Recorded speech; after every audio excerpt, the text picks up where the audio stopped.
Hello and welcome to Nighttime Biographies. Tonight we travel through the remarkable life of Ronald Reagan, a boy born above a small-town bakery who became a lifeguard, radio announcer, Hollywood actor, governor of California, and eventually the 40th president of the United States. Imagine a boy born above a bakery in a small Illinois town, in a family so poor that his father sometimes could not pay the rent, who grew up to sit behind the desk in the Oval Office not once but twice, elected by two of the largest landslides in American history. Imagine a young man who spent his 20s narrating football games he never actually watched, inventing the crack of the bat and the roar of the crowd from a few lines of ticker tape clicking in a radio studio in Iowa, who later stood before the Brandenburg Gate in Berlin and called out to a Soviet leader across an ocean and a wall, asking him to tear it down. Imagine a Hollywood actor,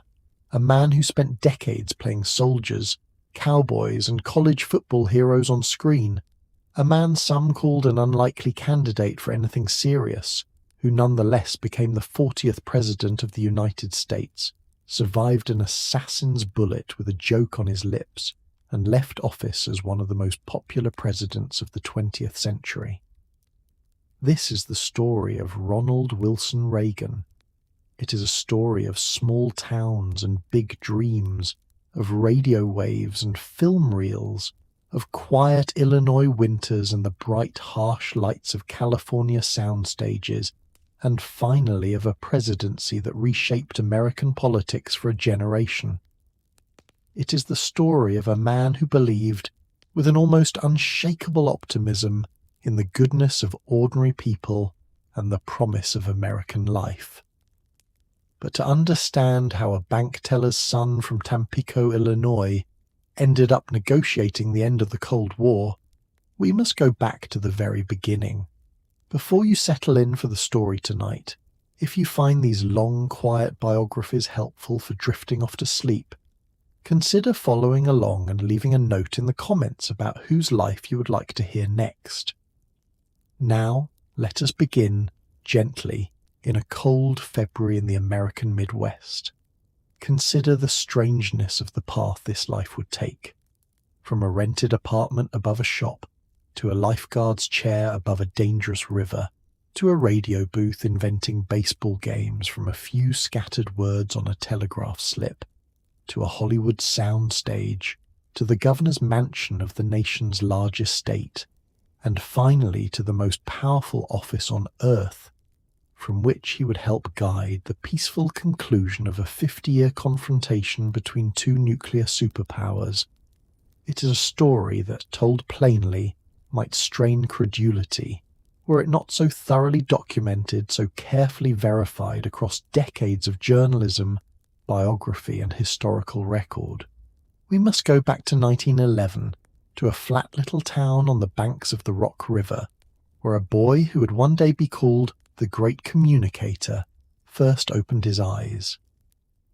The town of Tampico, Illinois, in the first decade of the 20th century, was the kind of place that could fit comfortably into a single memory.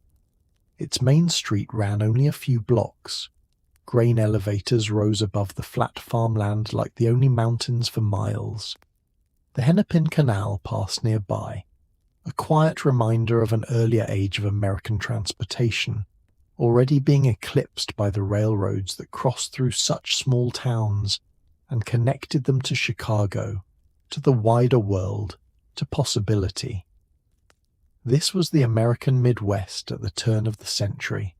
A landscape of black soil and endless horizon, of small wooden churches and general stores, of farmers whose fortunes rose and fell with the price of corn and the mercy of the weather. It was a world still lit by kerosene in many homes, still dependent on the horse and wagon for transportation in the countryside, though the automobile was beginning slowly to make its appearance on rutted roads. Illinois in 1911 sat at a crossroads of American identity. It was neither fully rural nor fully industrial. Chicago, to the northeast, had already become one of the great cities of the world, a place of stockyards and skyscrapers, of immigrants pouring in from Europe to work in its factories. But towns like Tampico remained close to an older America, one of small-town values, church socials, and a slower rhythm of life. It was into this world, straddling the old agrarian America and the new industrial one, that the Reagan family lived. John Edward Reagan, known to everyone as Jack, was a salesman of shoes, a man of Irish Catholic descent whose grandparents had crossed the Atlantic during the great waves of Irish immigration in the 19th century, fleeing poverty and, in earlier generations, the devastating famine that had emptied so much of rural Ireland. Jack Reagan was known for two things in equal measure: a genuine warmth and storytelling charm that made him popular wherever he went, and a struggle with alcohol that would cast a long shadow over his family's life. He was, by most accounts, an intelligent man, self-educated, and surprisingly progressive in his political views for his time and place, a supporter of workers' rights and, later, of Franklin Roosevelt's New Deal, at a time when many around him remained skeptical. Jack's wife, Nell Wilson Reagan, was of Scottish and English descent, a devout member of the Disciples of Christ Church, a woman whose faith was not simply an observance, but a way of understanding the world. Nell believed deeply in the power of everyday kindness, in visiting the sick, in reading aloud to prisoners at the local jail, in seeing the good in people even when the evidence for it was thin. She was, by the recollection of nearly everyone who knew the family, the steadying force in the household, the one who held things together when Jack's struggles pulled at the fabric of their lives. The Reagans were not wealthy. They moved frequently in these years, following Jack's employment from one small Illinois town to another, renting modest apartments and small houses, never quite achieving the financial security that might have let them settle permanently in one place. This was, in many ways, an American story of its era,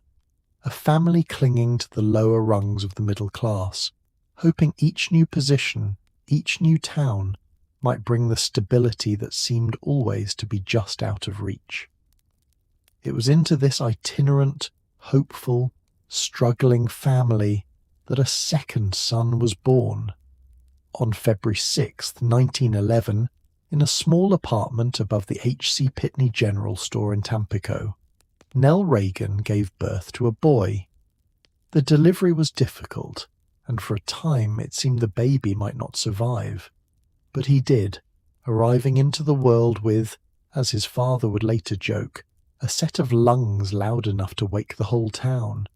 Jack Reagan, looking at his newborn son, is said to have remarked that he looked like a fat little Dutchman,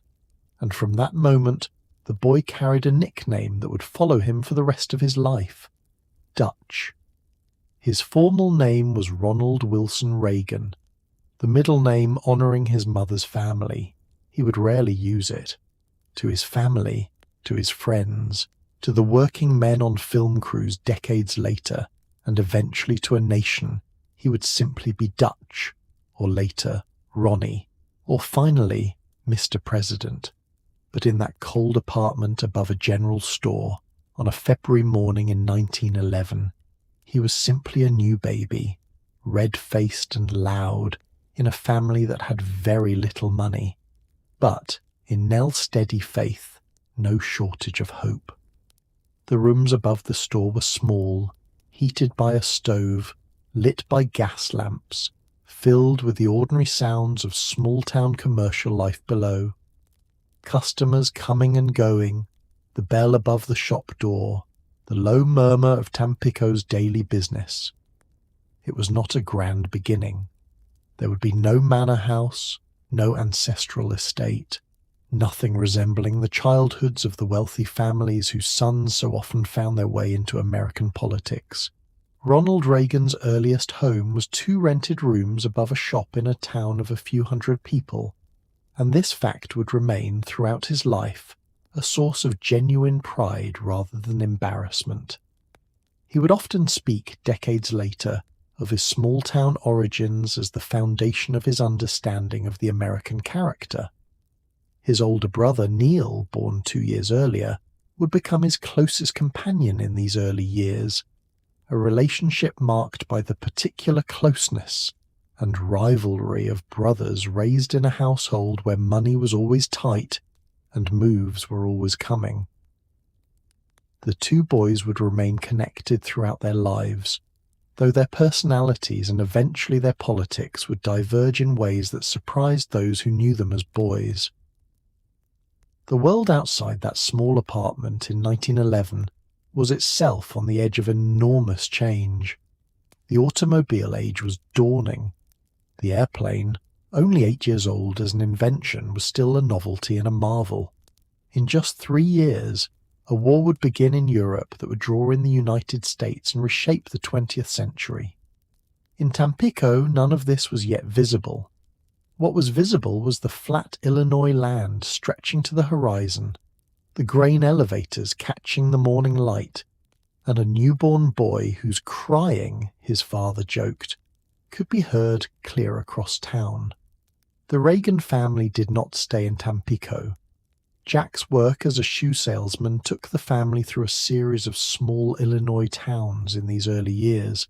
Chicago briefly, then Galesburg, then Monmouth, then back to Tampico, before finally in 1920 settling in the town that Ronald Reagan would ever after call his hometown, Dixon, Illinois. Dixon sat along the Rock River, a town larger than Tampico but still modest by any standard, with tree-lined streets, a downtown of brick storefronts, and the kind of civic institutions, churches, schools, a public library that gave small-town Midwestern life its particular rhythm and character. It was here, on the banks of the Rock River, that young Reagan spent what he would later describe as an idyllic boyhood, despite the very real hardships his family faced. The house the Reagans rented on Hennepin Avenue in Dixon still stands today, preserved as a museum, and it tells its own quiet story. A modest wood-frame house, small rooms, no great luxury, but a home nonetheless, the kind of place where a boy could grow up believing, as Reagan did, that ordinary American life held within it something worth cherishing. Reagan's childhood in Dixon was shaped by several forces that he would later credit, in interviews and in his own writing, with forming his character. The first was his mother's faith. Nell Reagan's religious devotion was not simply private. She brought young Ronald with her on visits to the sick, to the poor, and notably to inmates at the county jail, where she would read scripture and offer comfort. This exposure to suffering and to the practice of compassion left a deep impression on him. He would later say that his mother taught him that all people, regardless of their circumstances, deserved to be treated with dignity and kindness, a belief that would echo in different forms throughout his later political rhetoric about American optimism and the worth of the individual. The second formative force was his father's struggle with alcohol. Jack Reagan's drinking was, by the family's own later accounts, a source of real pain and instability. There were nights when young Ronald, still a boy, found his father passed out on the front porch or in the snow outside their home, and had to help him inside before neighbors could see. Reagan later wrote of one such night with striking clarity, coming home to find his father lying in the snow, arms outstretched as if crucified, and dragging him inside by his overcoat collar rather than leaving him to freeze. He was 11 years old. Historians and biographers have long noted that this childhood experience, growing up in a household shadowed by a parent's addiction, likely shaped Reagan's later personality in significant ways. An instinct toward optimism and cheerfulness even amid difficulty.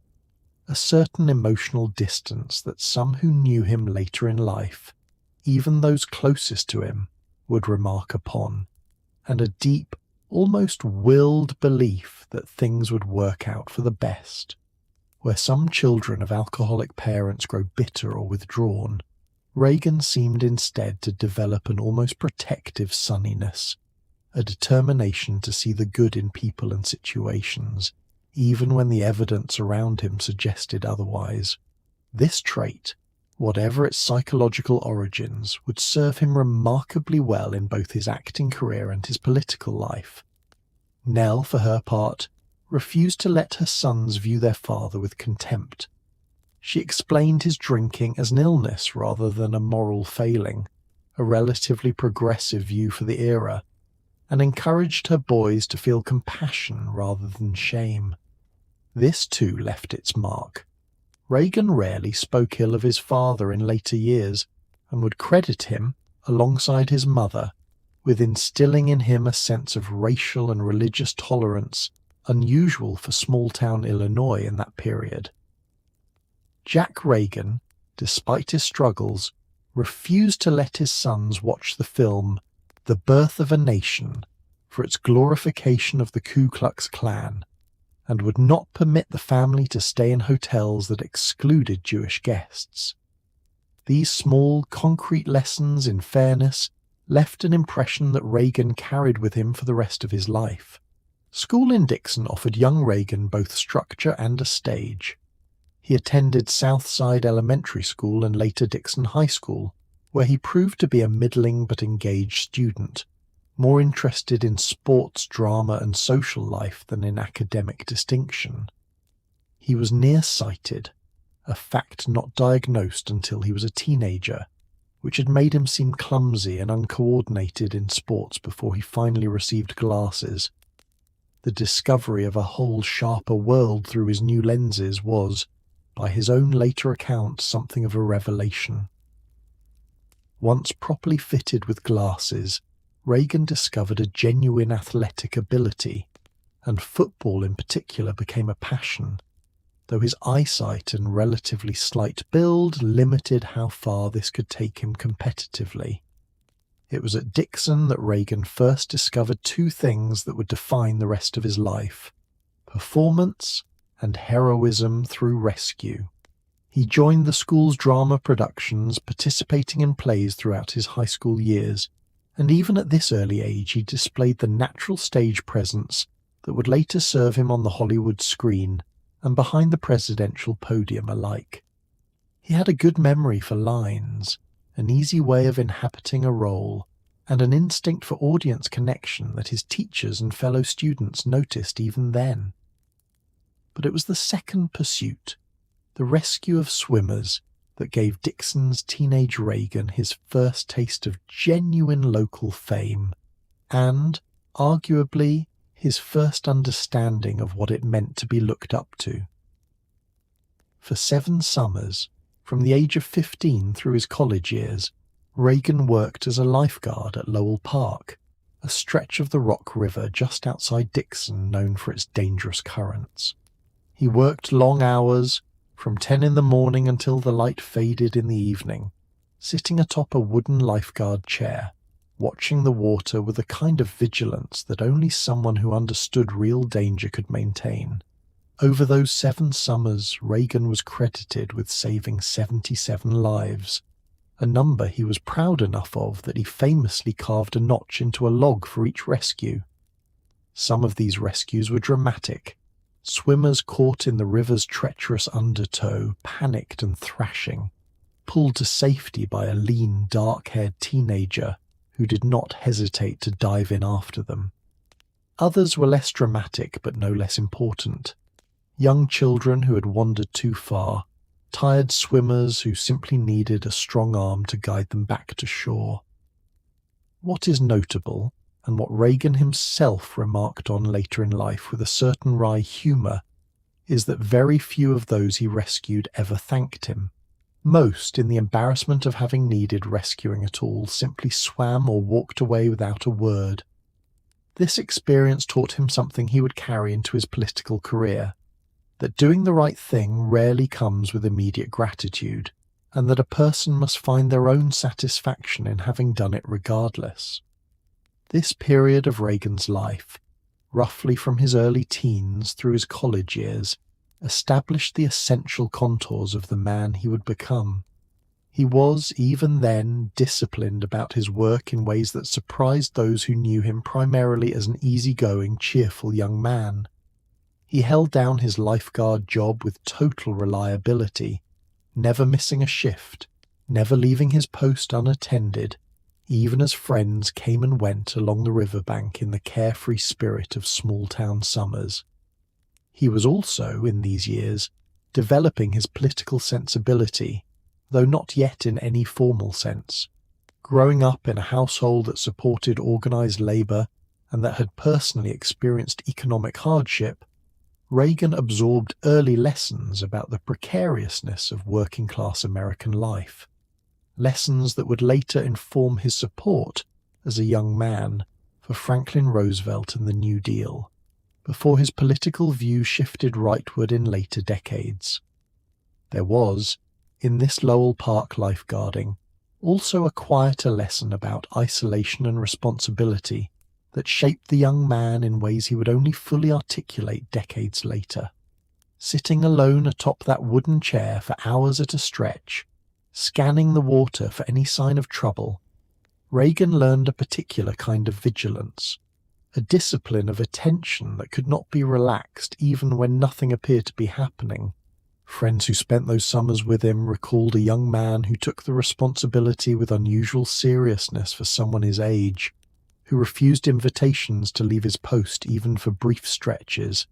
who treated the safety of strangers swimming in the Rock River as a genuine personal obligation rather than simply a summer job. It was, in miniature, a preview of the kind of steady, watchful responsibility that would later be asked of him on a far larger stage. Reagan's adolescence in Dixon also brought him into regular contact with the small but genuine diversity of small-town Midwestern life, including friendships that later biographers would cite as evidence of the tolerance his parents had instilled in him. He grew close during these years to a small number of black families in and around Dixon,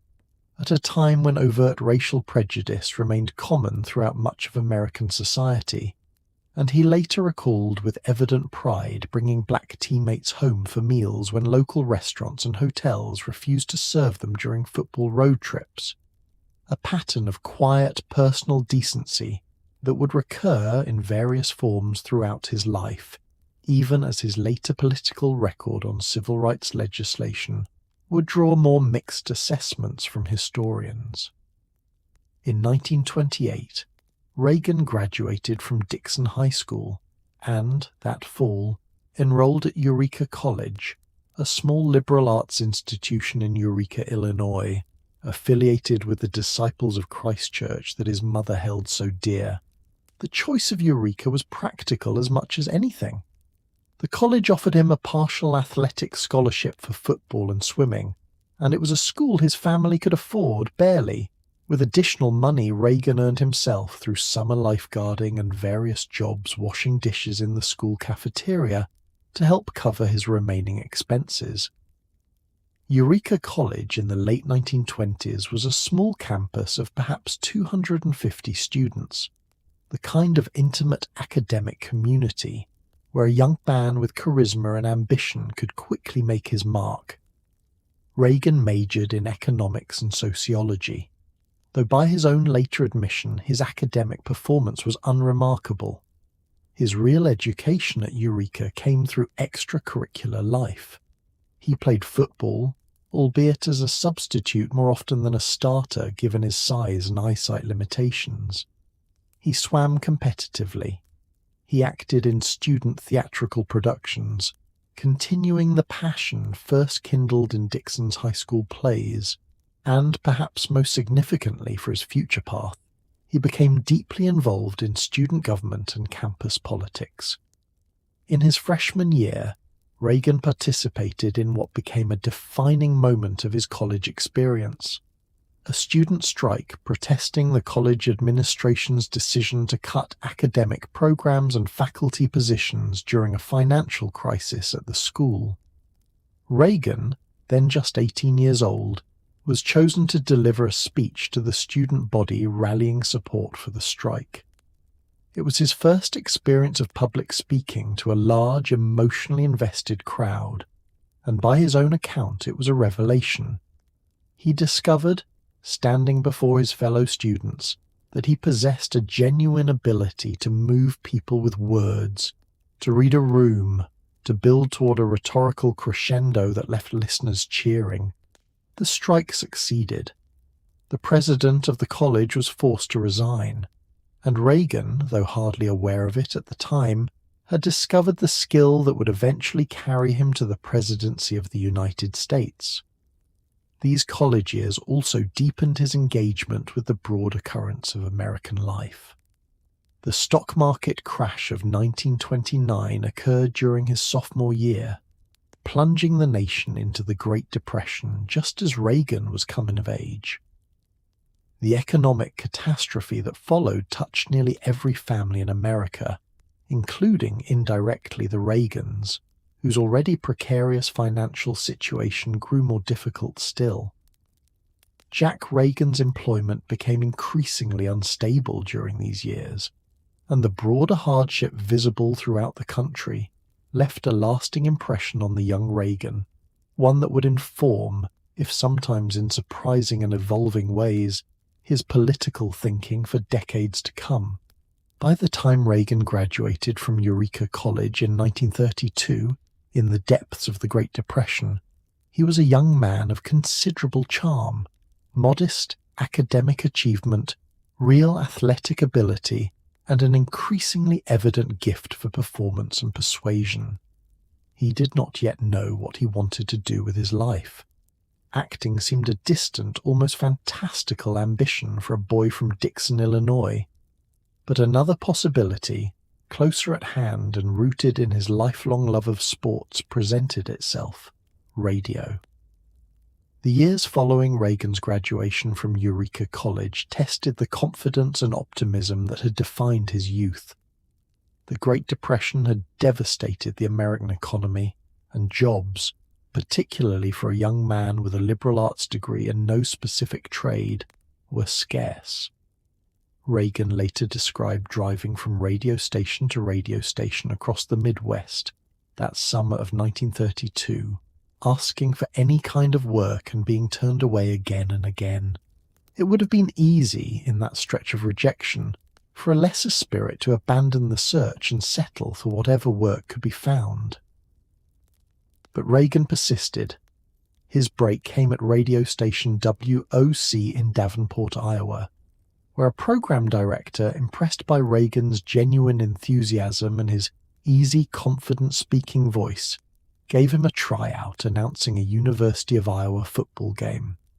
Reagan, who had grown up playing and loving football, brought a natural excitement to his description of the game that the station's management found compelling. He was hired, initially on a per-game basis, and soon became a full-staff announcer. It was here, at WOC, and later at its sister station WHO in Des Moines, that Reagan developed the skill that would become central to his entire subsequent career: the ability to describe action he could not actually see, and to make listeners believe they were watching it unfold in real time. Major League Baseball games in that era were not broadcast live from the ballpark to distant stations like WHO. Instead, a telegraph operator at the actual game would transmit a terse, coded description of each play, a few words at a time, to the station, where an announcer like Reagan would receive this information and improvise a full, vivid, play-by-play description for his listening audience, inventing the texture of the game, the crowd noise, the weather, the pitcher's wind-up, all from a handful of typed words on a slip of paper. This required not just showmanship but genuine improvisational skill, and Reagan excelled at it. On one famous occasion, the telegraph transmission failed during a Chicago Cubs game he was broadcasting, leaving him with no information about what was actually happening on the field. Rather than admit the technical failure to his listeners, Reagan simply continued describing action. He had the batter fouling off pitch after pitch, extending an already tense at-bat for what became several long minutes, inventing an entirely fictional sequence of foul balls until the telegraph connection was restored and he could return to actually reporting the game. His listeners, he later said with some pride, never knew the difference. The path to that first radio job had not been easy, and Reagan later described the summer of 1932 as among the most discouraging periods of his young life. Lesser spirits, faced with rejection after rejection from station after station across the Midwest, might well have abandoned the search for broadcasting work entirely and settled instead for whatever steady employment could be found in the depths of the Depression, perhaps a factory job or a position behind a store counter, the kind of secure but unglamorous work that consumed the ambitions of so many young men of his generation. Reagan persisted instead, driven by a stubborn conviction, one that would recur throughout his life, that his particular combination of talents was suited for something more than the ordinary path available to him. At WOC, and later at the larger station WHO in Des Moines, Reagan settled into a daily routine that, while a considerable step up from unemployment, still demanded real discipline, preparing for broadcasts, studying box scores and player statistics so that his improvised game descriptions would carry the ring of authenticity, and gradually building the on-air confidence that would make him one of the most recognized voices in Midwestern radio by the mid-1930s. He announced not only baseball but also football games, track meets and other sporting events, along with a range of other programming duties common to small radio stations of the era, and he became, in these years, a genuinely local celebrity, his voice recognized in restaurants and on the street throughout the Des Moines area. Along with a considerable regional following as one of the most popular sports announcers in the Midwest, he earned a comfortable salary, drove a good car, and became something of a local celebrity in Des Moines, recognized on the street and asked for autographs. He might, quite plausibly, have spent his entire career in radio, a respected and successful voice of Midwestern sports broadcasting, had a different opportunity not presented itself. In the spring of 1937, Reagan traveled to California to cover the Chicago Cubs spring training on Catalina Island, a trip that combined his professional duties with a personal errand, visiting a young woman he'd been corresponding with who had moved to Hollywood to pursue a singing career. While in California, seemingly on something of a whim, Reagan arranged a screen test with Warner Brothers Pictures, facilitated by an agent who had heard him on the radio and thought his voice and appearance might translate well to film. The screen test succeeded beyond what Reagan himself had expected. Warner Brothers offered him a standard contract, and within weeks, the 26-year-old radio announcer from Iowa found himself transformed into a contract player for one of Hollywood's major studios, with a 7-year contract and a starting salary considerably higher than what he had earned in radio. He would later describe this transition as almost dreamlike in its suddenness. 1 month broadcasting baseball games from a studio in Des Moines, the next month walking onto a Hollywood soundstage as an actor. What they could not know in that spring of 1937 was how thoroughly this new career would transform not only Reagan's own life, but eventually the trajectory of American politics itself. Ronald Reagan's Hollywood career, which spanned roughly from 1937 to the late 1950s, with a wartime interruption, was, by the honest assessment of film historians, a solid but never truly stellar one. He was never nominated for an Academy Award. He was rarely the leading man in the studio's most prestigious productions, more often cast in supporting or secondary roles in what the industry termed B pictures, the lower budget, quickly produced films that filled out double features in that era of American moviegoing. Yet within these limitations, Reagan built a genuinely successful career, appearing in over 50 films across roughly 2 decades, and developing along the way both a professional identity and a set of relationships and experiences that would prove enormously consequential for his later political life. His early films at Warner Brothers cast him frequently as an amiable, wholesome young man,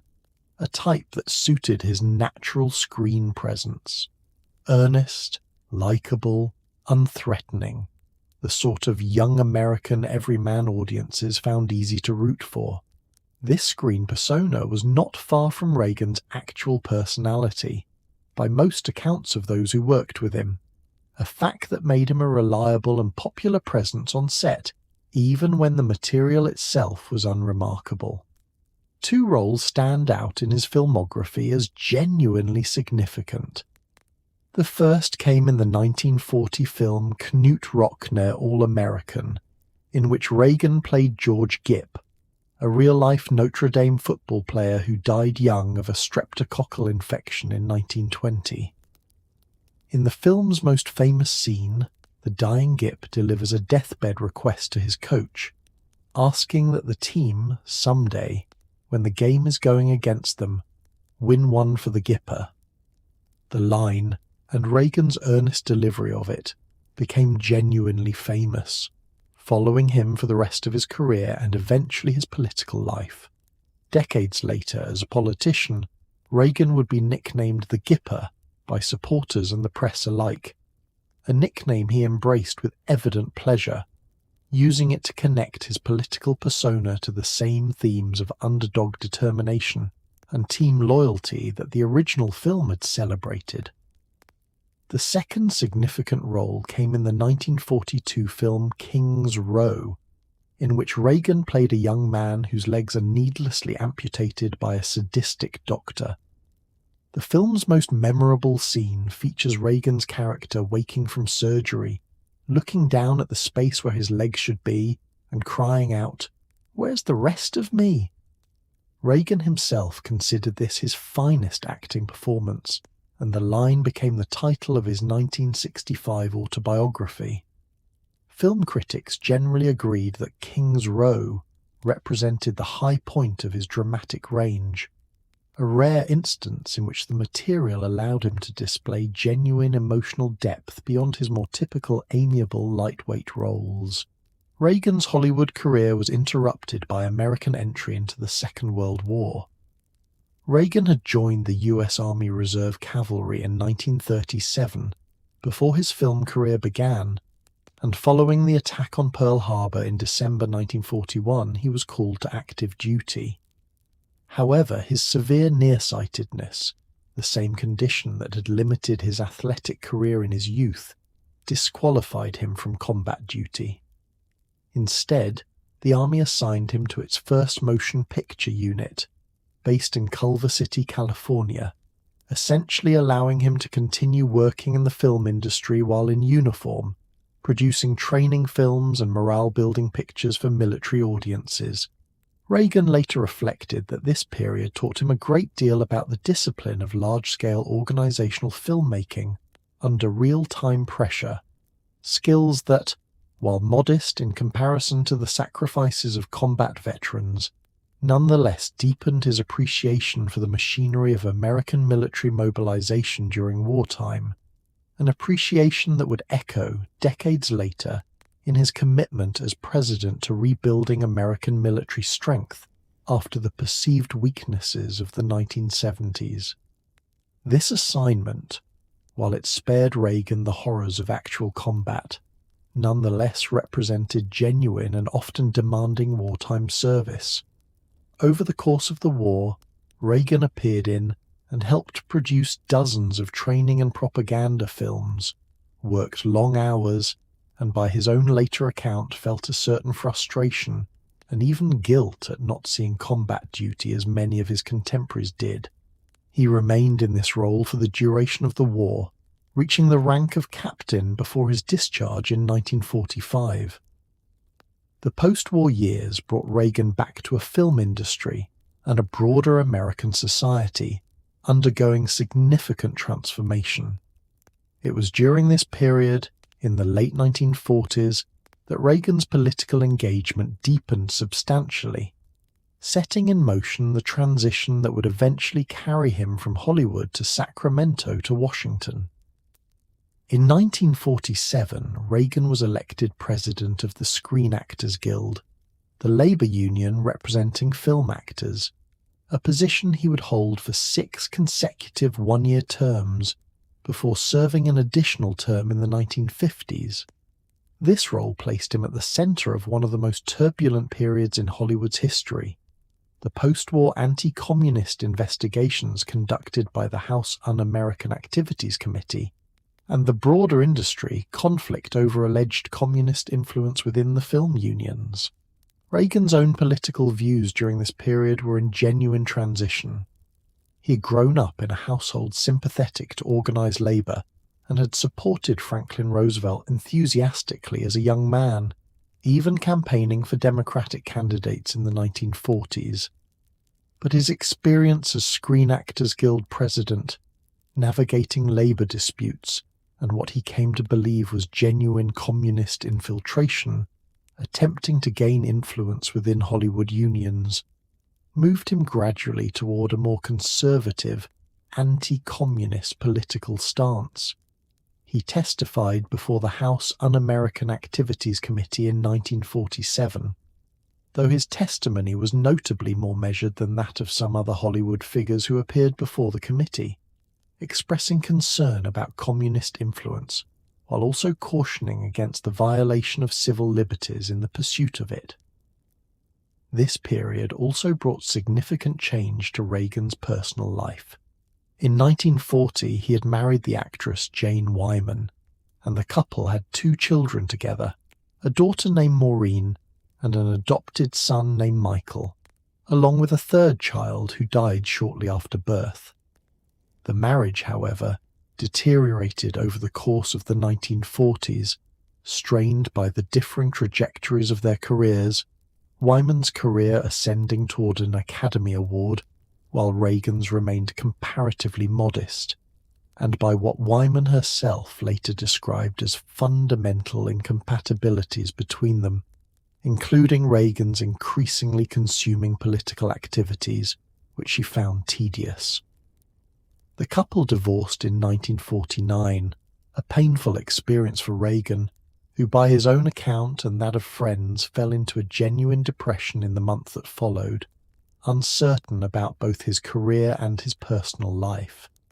It was in this period of personal difficulty that Reagan met Nancy Davis, a contract actress at MGM in 1949. Their courtship developed gradually over several years, complicated by Reagan's continued Screen Actors Guild responsibilities and both of their film commitments. But by 1952, the relationship had deepened into something Reagan described, in later years, as the great love and stabilizing partnership of his life. They married on March 4, 1952, in a small private ceremony, and the marriage would last until Reagan's death. A partnership that both of them, and most who observed them closely, described as unusually close and mutually devoted.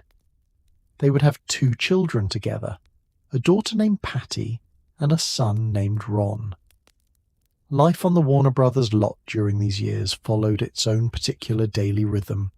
one Reagan later described with evident fondness, despite the sometimes grueling pace of studio system filmmaking.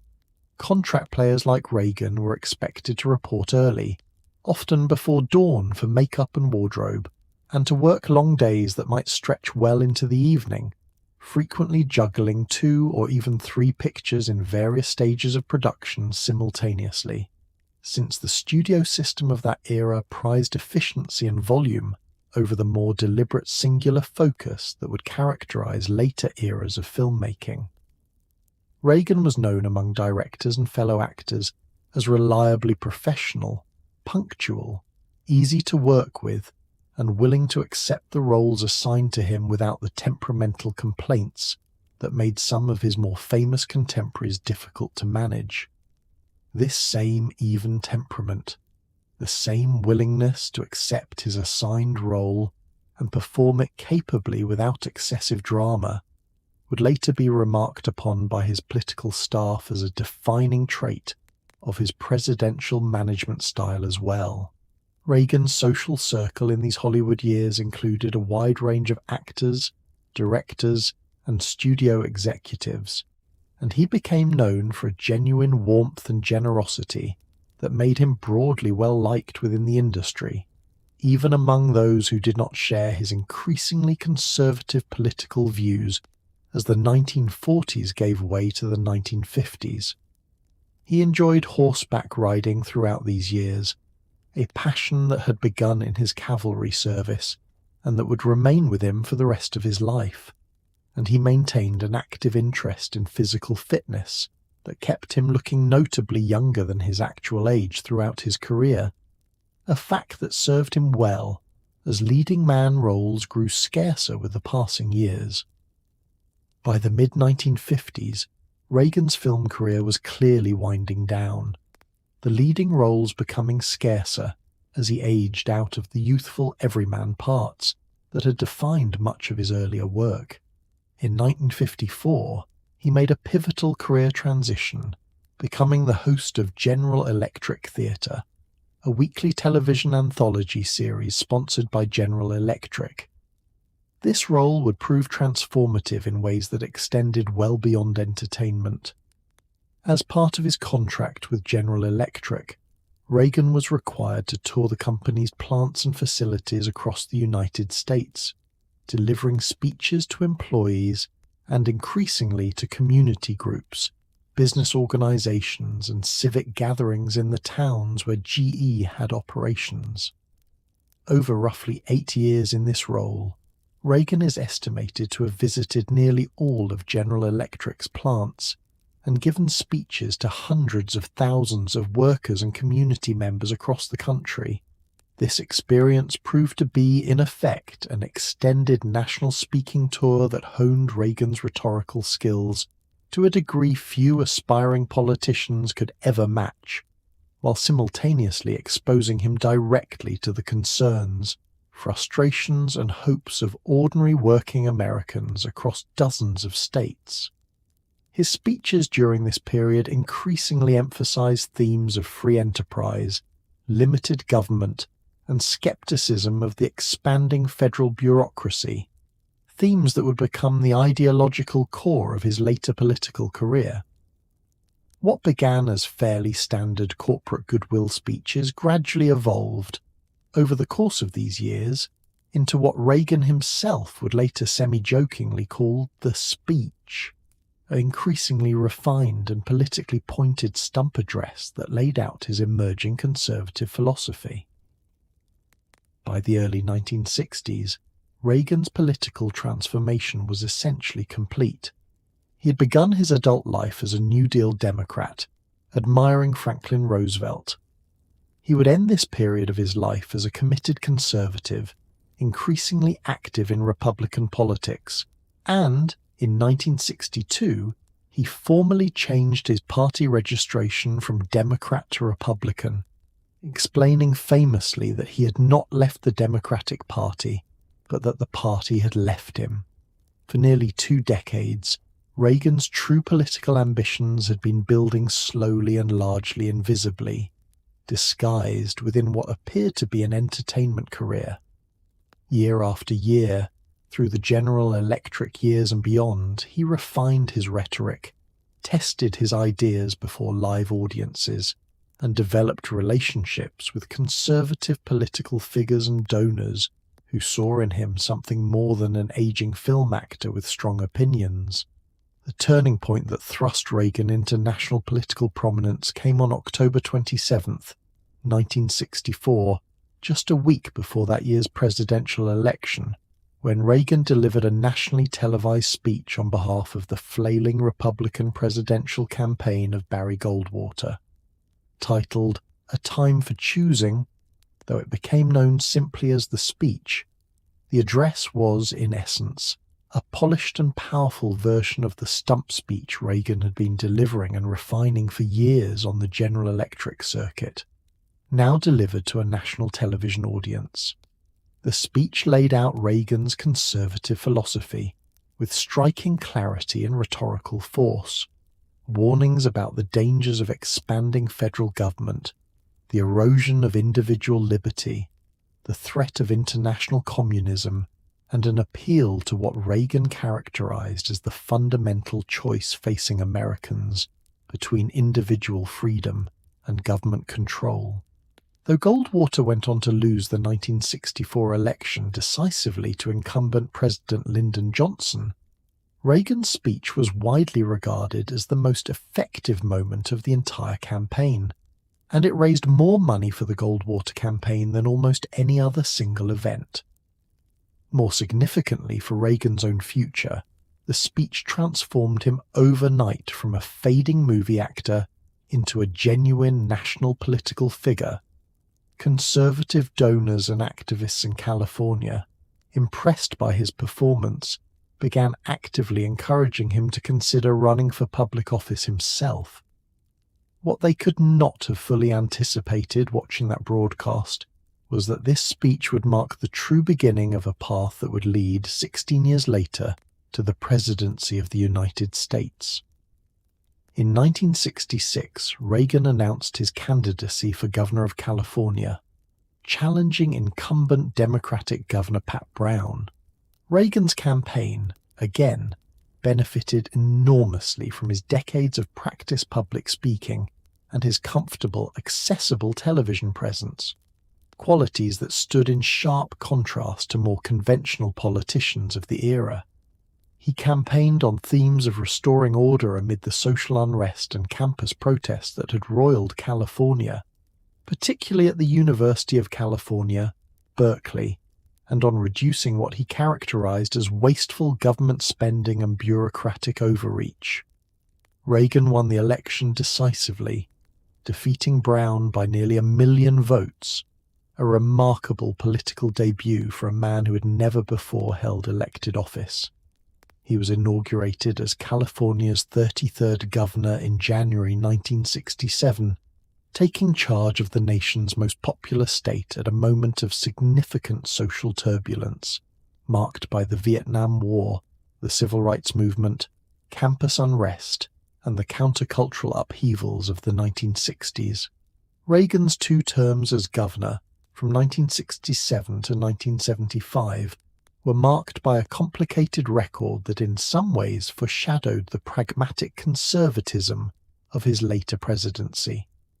While he campaigned as a fierce critic of government spending and taxation, his actual tenure as governor included, out of fiscal necessity, some of the largest tax increases in California's history, along with continued growth in state spending on education and other programs. He clashed repeatedly and often bitterly with student protesters, particularly at Berkeley, at one point ordering the California National Guard to the campus during protests over a parcel of land known as People's Park, a decision that resulted in violence and 1 death, and that remained controversial for decades afterward. Yet Reagan also demonstrated during his gubernatorial years a capacity for pragmatic compromise with the Democratic-controlled state legislature that surprised many observers, working across party lines on welfare reform and other significant legislation. In 1967, for instance, he signed into law one of the most liberal abortion statutes in the country at the time, the Therapeutic Abortion Act, a decision he later said he came to regret, and that stood in some tension with the firmly pro-life position he would adopt as a national political figure in subsequent decades, illustrating the way his political convictions continued to develop and, in some cases, shift over the course of these transitional years between Hollywood and the presidency. Reagan's years as governor also introduced him to many of the advisors and staff members who would remain with him throughout the remainder of his political career, including Edwin Meese and Michael Deaver. both of whom would go on to serve in senior positions within his eventual presidential administration. This period of on-the-job executive training, managing California's sprawling state bureaucracy and its budget, larger at the time than that of many sovereign nations, gave Reagan genuine administrative experience that would prove valuable preparation for the even larger responsibilities of the presidency, experience that set him apart from some earlier presidential candidates who arrived in Washington with primarily legislative rather than executive backgrounds. He decided not to seek a third term, leaving the governorship in January 1975, and turned his attention almost immediately to national politics, mounting an unsuccessful challenge to incumbent President Gerald Ford for the 1976 Republican presidential nomination, a campaign that came remarkably close to succeeding, despite Reagan's status as a challenger to a sitting president of his own party. Though Reagan lost that nomination battle to Ford, who went on to lose the general election to Jimmy Carter, the 1976 campaign further cemented Reagan's standing as the clear leader of the conservative movement within the Republican Party, setting the stage for what would follow 4 years later. The years between 1976 and 1980 represented for Reagan a period of patient, determined preparation, the kind of quiet, grinding effort that so often precedes a great public achievement. He was, by 1980, 69 years old, an age that raised genuine questions among voters and commentators about his fitness for the demands of the presidency. Had he won, he would become, at the time, the oldest person ever elected to the office.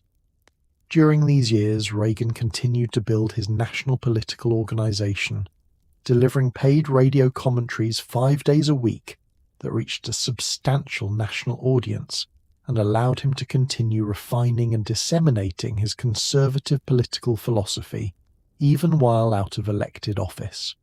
He toured the country extensively, building relationships with Republican Party organizations in state after state, and positioning himself as the natural standard-bearer for a conservative movement that had grown increasingly confident and organized throughout the 1970s.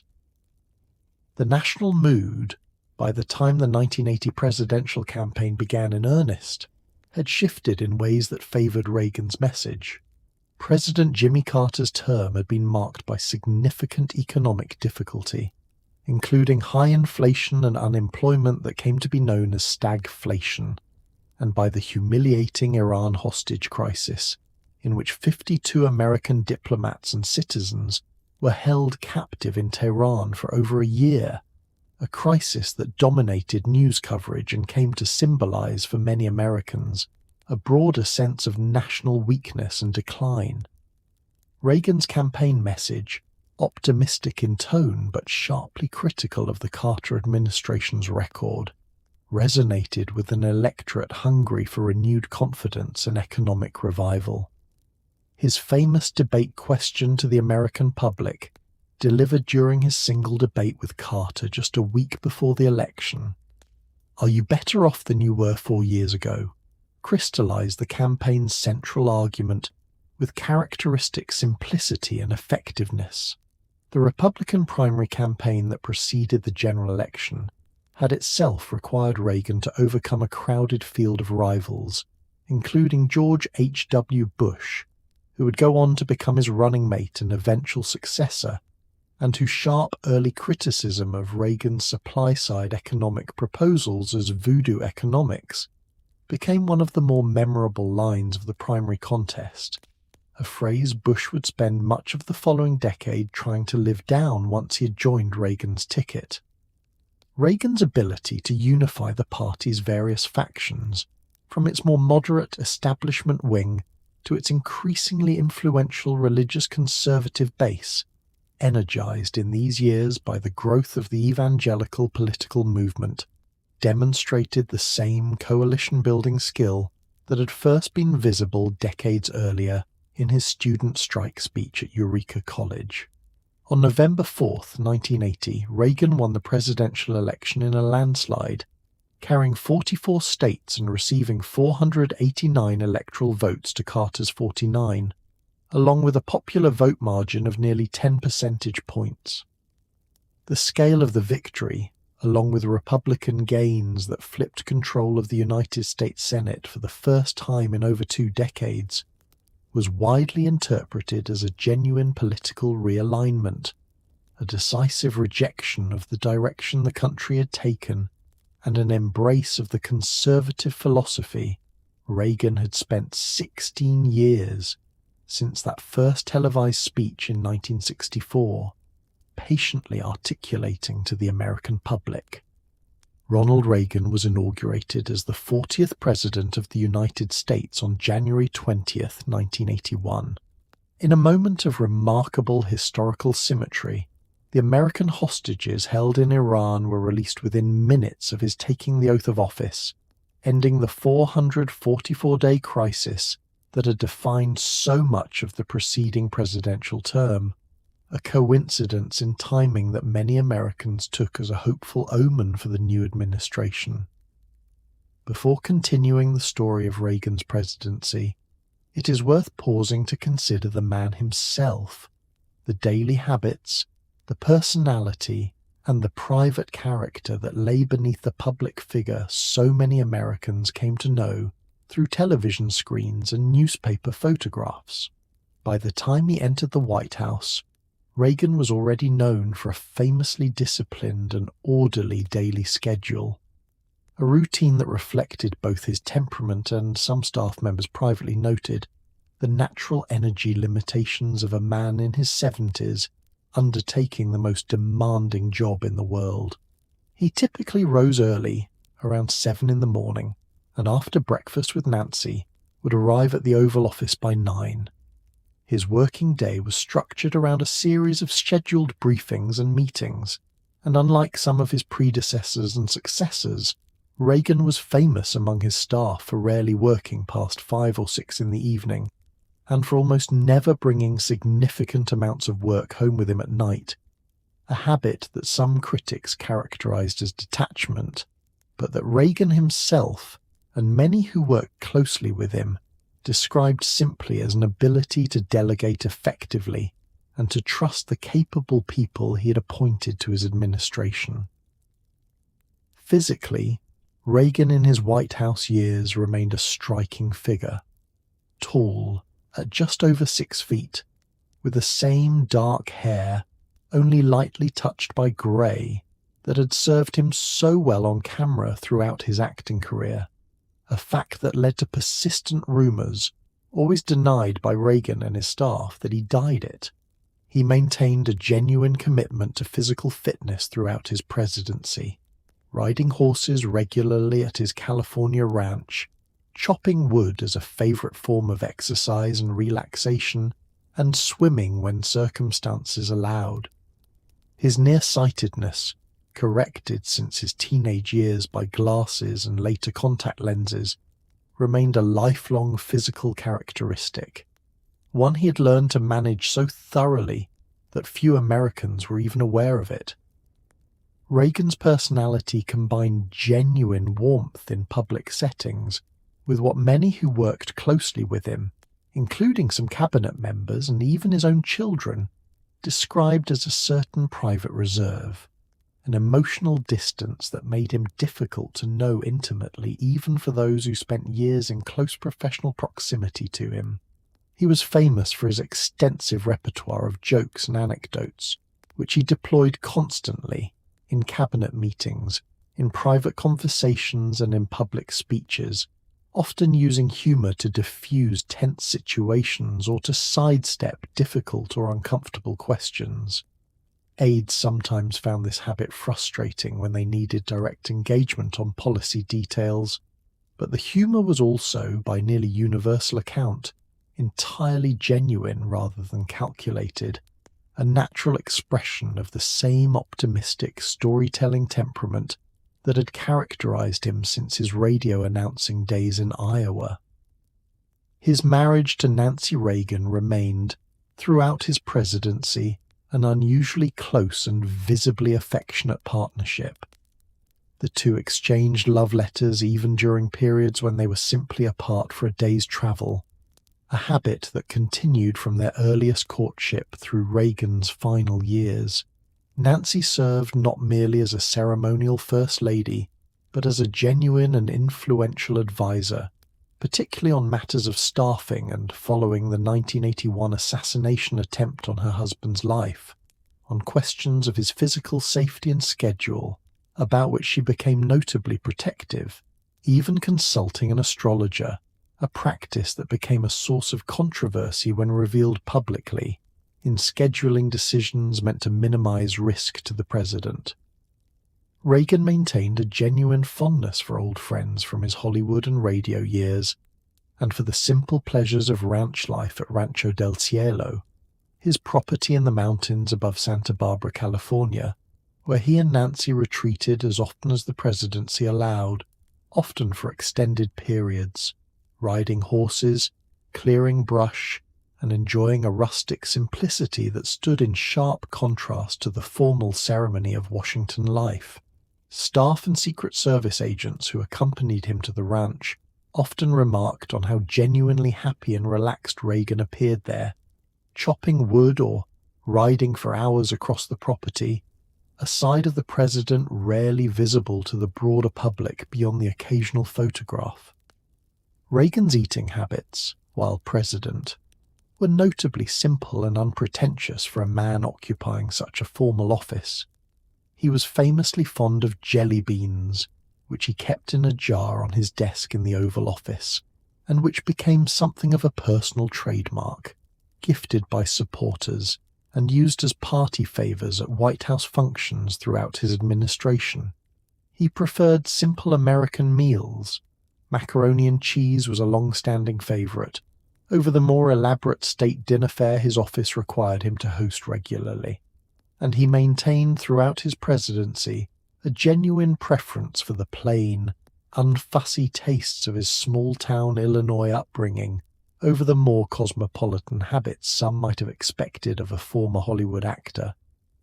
Despite the immense demands of the presidency, those who worked closely with Reagan consistently described him as remarkably even-tempered, rarely displaying anger or frustration even during genuine crises, a trait that some attributed to his acting training and years of public performance, and others to a fundamentally calm and optimistic temperament that had been present since his childhood in Dixon, Illinois, forged perhaps in the difficult experience of managing a household affected by his father's alcoholism, an early education in maintaining outward composure amid private difficulty. Just 69 days into his presidency, on March 30th, 1981, Reagan was leaving the Washington Hilton Hotel after delivering a speech to a labor union audience when a 25-year-old man named John Hinckley Jr. opened fire with a handgun, attempting to assassinate the president in an act later revealed to be motivated by a delusional obsession with the actress Jodie Foster. One of the 6 shots fired struck Reagan under his left arm, ricocheting off a rib and lodging in his lung dangerously close to his heart. Reagan did not immediately realize he'd been shot. He initially believed a Secret Service agent had broken his rib while shoving him into the presidential limousine during the chaotic seconds following the shooting. It was only when he began coughing up bright red blood in the car that the severity of his condition became apparent, and the vehicle diverted immediately to George Washington University Hospital rather than returning to the White House. Reagan, characteristically, maintained his sense of humor even in this genuinely life-threatening moment. Walking into the hospital under his own power, though bleeding internally and in significant pain, he reportedly joked to the surgical team preparing to operate on him, "I hope you're all Republicans," a line that, when it became public, contributed enormously to his popularity and to the broader public perception of Reagan's grace and courage under pressure. To Nancy, arriving at the hospital in evident distress, he reportedly said, borrowing a line from the boxer Jack Dempsey that he had simply forgotten to duck.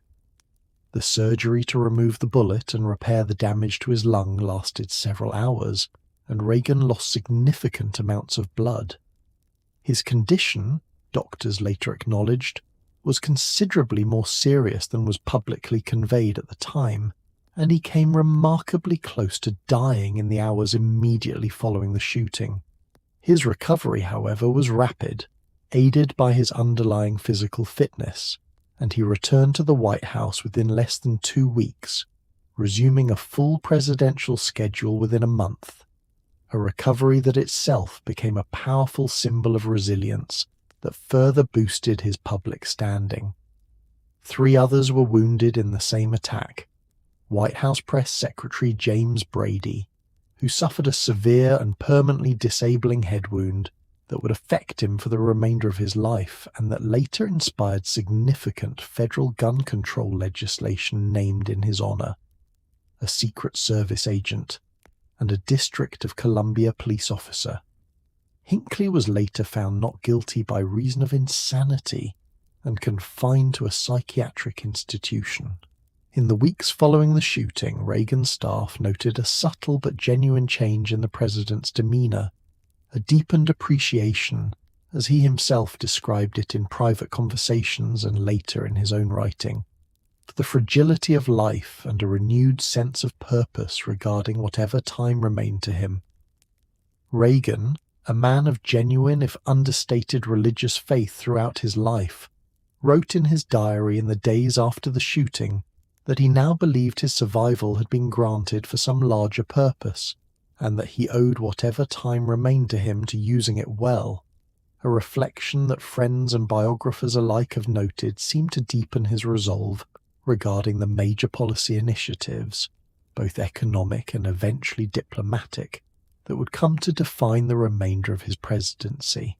The assassination attempt and Reagan's composed, even humorous response to it had significant political effects, contributing to a substantial boost in his public approval ratings and lending considerable additional support to his legislative agenda in the months that followed, as Congress, in the emotional aftermath of the shooting, proved considerably more receptive to the new president's economic proposals than might otherwise have been the case. The centerpiece of Reagan's domestic policy agenda, and the achievement for which his presidency is perhaps most closely associated in economic terms, was a comprehensive program of tax cuts, reduced federal spending on domestic programs, deregulation of various industries, and tight monetary policy aimed at breaking the persistent, painful inflation that had plagued the American economy throughout the 1970s. This program, quickly dubbed Reaganomics by the press, rested on the theoretical foundation of what was then called supply-side economics, the idea, associated particularly with economist Arthur Laffer, that significantly reducing tax rates, particularly for higher earners and businesses, would stimulate sufficient economic growth and investment to eventually increase, rather than decrease, overall government revenue. The centerpiece legislative achievement of this economic program was the Economic Recovery Tax Act of 1981, which reduced federal income tax rates across the board by 25% over 3 years, along with the top marginal tax rate falling from 70% to 50%, a truly dramatic reduction from the tax structure that had prevailed for decades. This was followed by further significant tax reform in 1986, which further simplified the tax code and reduced the top rate to 28%, the lowest level since before the Second World War. The immediate economic effects of these policies, combined with the tight monetary policy pursued by Federal Reserve Chairman Paul Volcker, whom Reagan, notably, chose to retain and support despite the severe recession that Volcker's anti-inflation policies produced in 1981 and 1982, were genuinely painful for millions of Americans in the short term. Unemployment rose to nearly 11% by late 1982, the highest level since the Great Depression, and Reagan's approval rating suffered significantly during this period, dropping well below 50% as economic hardship spread across the country. But by 1983, the combination of falling inflation, having dropped from double digits down to manageable single-digit levels, and the stimulative effects of the tax cuts began to produce a genuine and sustained economic recovery. The following years saw substantial economic growth, falling unemployment, and a long bull market on Wall Street, developments that Reagan and his supporters credited directly to his economic policies, even as critics pointed to the enormous federal budget deficits these policies produced, since the promised spending cuts to match the tax reductions never fully materialized, particularly given Reagan's simultaneous commitment to a massive increase in defense spending. This combination, substantial tax cuts alongside substantial increases in military spending, without corresponding reductions in the overall size of government, produced federal budget deficits that grew to levels unprecedented in American peacetime history, nearly tripling the national debt over the course of Reagan's 8 years in office. This fiscal legacy would remain a subject of genuine debate among economists and historians for decades, with defenders arguing that the economic growth and eventual Cold War victory justified the fiscal cost, and critics arguing that the deficits represented a genuine and unaddressed structural problem that later administrations would struggle to resolve. Beyond the specific tax and spending policies, Reagan's presidency was also marked by a broader philosophical commitment to reducing the scope and reach of the federal government in American life, encapsulated in his famous 1981 inaugural address assertion that government is not the solution to our problem, government is the problem. This philosophy manifested in significant deregulation across numerous industries, including telecommunications, airlines, and financial services, changes whose long-term consequences, both beneficial and problematic, would continue to unfold for decades after Reagan left office. The human dimension of these economic policies played out unevenly across the country during Reagan's presidency. In struggling industrial regions of the Midwest and Northeast, where manufacturing jobs were already disappearing under pressure from automation and foreign competition, the recession of 1981 and 1982 brought genuine hardship, closed factories, long unemployment lines, and communities that would never fully recover the industrial base they had once possessed. Critics of Reagan's economic program, then and in later historical assessment, pointed to this uneven distribution of both the pain of the early recession and the benefits of the later recovery as evidence that Reaganomics, whatever its aggregate statistical successes,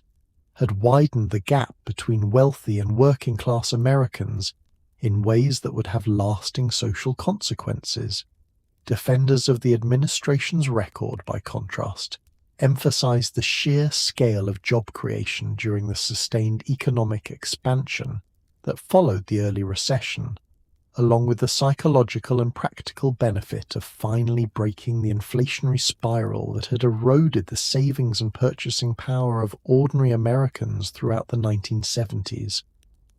Reagan himself remained, throughout these debates, steadfast in his conviction that reducing the burden of taxation and government regulation on private enterprise represented the surest path to genuine,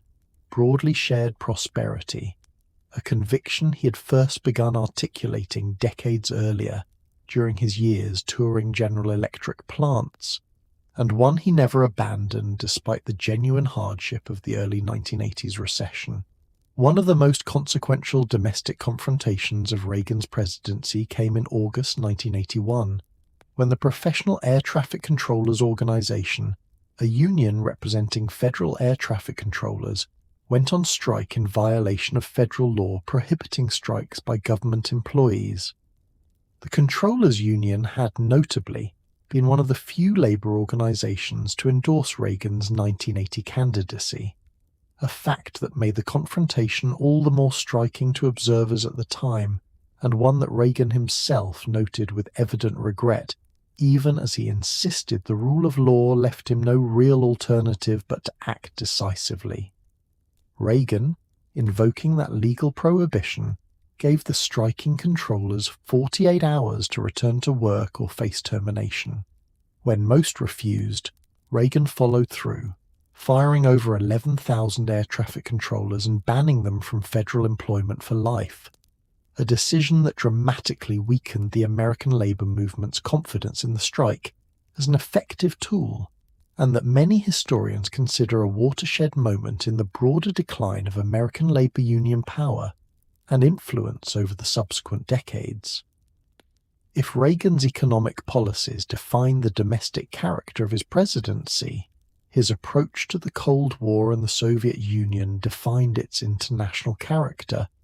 and would ultimately come to be seen by supporters and even many former critics as his most significant and lasting historical achievement. Reagan entered office as a committed and outspoken anti-communist, having built his political career substantially on warnings about Soviet expansionism and the moral and economic failures of communist systems. In a 1983 speech to the National Association of Evangelicals, Reagan famously characterized the Soviet Union as an evil empire, language that many diplomats and foreign policy establishment figures at the time considered dangerously provocative, unnecessarily inflammatory for a nuclear-armed superpower confrontation that demanded, in their view, careful and measured rhetoric. Reagan's approach combined this uncompromising rhetorical stance with a massive military buildup, including a substantial expansion of American nuclear and conventional forces, and, most controversially, the 1983 announcement of the Strategic Defense Initiative, a proposed missile defense system, quickly nicknamed Star Wars by critics and the press after the popular film franchise, that aimed to develop technology capable of intercepting and destroying incoming Soviet nuclear missiles before they could reach American targets. Though the technological feasibility of the program was and remains a subject of significant scientific debate, and though it was never actually deployed in the form initially envisioned, the Strategic Defense Initiative had a profound psychological and strategic effect on Soviet leadership, who recognized that competing with such a program would impose enormous additional strain on an already struggling Soviet economy. This combination of rhetorical toughness and military pressure was, in Reagan's own strategic thinking and in the accounts of many of his advisers, a deliberate strategy aimed not merely at containing Soviet power, the approach that had characterized American Cold War policy for decades, but at actively pressuring the Soviet system toward genuine reform or eventual collapse, an approach that represented a significant departure from the more cautious détente policies of previous administrations. The dynamic of the Cold War confrontation shifted significantly in 1985 with the ascension of Mikhail Gorbachev to leadership of the Soviet Union. Gorbachev, considerably younger and more reform-minded than his immediate predecessors, initiated a series of significant domestic reforms within the Soviet Union, known by the Russian terms glasnost, meaning openness, and perestroika, meaning restructuring, aimed at revitalizing a Soviet economic and political system that had grown increasingly stagnant and dysfunctional over previous decades. Reagan and Gorbachev developed, over the course of a series of summit meetings beginning in Geneva in 1985 and continuing through Reykjavik in 1986 and Washington in 1987, a working relationship that surprised many observers on both sides of the Cold War divide, given Reagan's earlier hardline rhetoric. The two leaders, despite genuine and significant remaining disagreements, developed what appeared to be authentic personal rapport and mutual respect, and their negotiations produced substantial concrete progress on arms control, including the Intermediate Range Nuclear Forces Treaty signed in December 1987, which eliminated an entire category of nuclear weapons for the first time in the nuclear age. Perhaps the most iconic moment of this diplomatic engagement came on June 12, 1987, when Reagan stood before the Brandenburg Gate in West Berlin, within sight of the Berlin Wall that had divided the city and the broader German nation since 1961, and delivered a speech directly challenging Gorbachev. "Mr. Gorbachev, tear down this wall." The line, drafted by speechwriter Peter Robinson, over the objections of some within the State Department, who considered it needlessly provocative given the ongoing diplomatic engagement with Moscow, became one of the most famous lines of Reagan's presidency, and, in retrospect, one of the most prophetic, though the actual fall of the Berlin Wall would not occur until November 1989, nearly a year after Reagan had left office. The years leading up to the Berlin speech had not been without genuine danger and setback. In September 1983, Soviet air defense forces shot down a Korean Airlines civilian passenger jet that had strayed into Soviet airspace, killing all 269 people aboard, including a sitting United States congressman, an event that dramatically escalated Cold War tensions, and that Reagan condemned in the strongest terms as an act of unconscionable brutality. Later that same year, a NATO military exercise known as Able Archer, simulating a nuclear release procedure, was apparently misread by nervous Soviet intelligence analysts as potential cover for an actual surprise attack,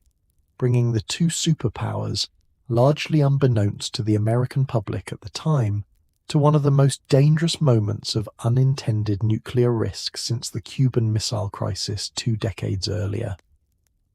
Reagan, briefed afterward on how close the crisis had come to catastrophic misunderstanding,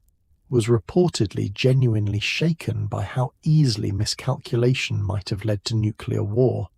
and this experience is credited by several of his biographers with softening his approach and increasing his personal motivation to pursue genuine arms reduction negotiations with Soviet leadership in the years that followed. The Reykjavik summit of October 1986, though it ended without a formal agreement and was widely characterized in its immediate aftermath as a failure, in fact laid crucial groundwork for the arms control breakthroughs that followed. Reagan and Gorbachev, in the course of 2 days of intense negotiation, came remarkably close to an agreement that would have eliminated all nuclear weapons entirely, a prospect that ultimately foundered on Reagan's refusal to abandon the Strategic Defense Initiative research program, which Gorbachev insisted must be confined to laboratory testing alone. Though the two leaders left Reykjavik without the sweeping agreement both had, for a brief moment, seemed to grasp within reach, the substantive progress made there directly informed the more limited but historically significant Intermediate Range Nuclear Forces Treaty signed the following year. What Reagan could not know, standing before that wall in 1987, was how thoroughly the Soviet system he had spent decades opposing would collapse within just a few years of his departure from office, a collapse to which historians continue to debate the precise degree of his policy's contribution,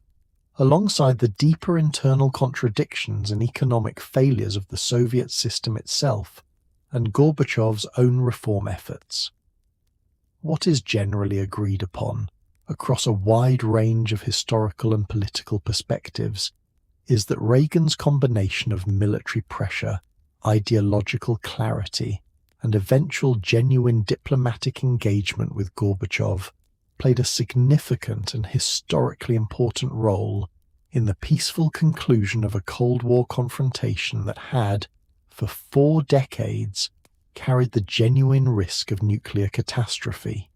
No presidency of Reagan's length and consequence proceeded entirely without controversy or genuine difficulty,